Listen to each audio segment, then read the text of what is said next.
কোন প্রাণীর রক্ত নীল, অথবা অক্টোপাসের রক্তের রং কী, অথবা কোন প্রাণীকে ডেভিল ফিশ বলা হয়?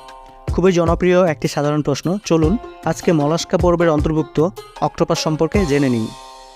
অক্টোপাস 8 বাহু বিশিষ্ট সামুদ্রিক প্রাণী। এদের মাথার ঠিক পেছনেই 8টি পা রয়েছে। এরা নিশাচর ও দীর্ঘতি সম্পন্ন প্রাণী। এরা রং পরিবর্তন করতে পারে এবং চোখের পলকেই ধরাছোঁয়ার বাইরে চলে যায়। এদের দেহ থেকে এক ধরনের বিষ নিঃসৃত হয়, যা মানুষের মৃত্যুর কারণ পর্যন্ত হতে পারে। এজন্য অক্টোপাসকে ডেভিল ফিশ বলা হয়। মাছ, কাঁকড়া, চিংড়ি এদের প্রধান খাদ্য।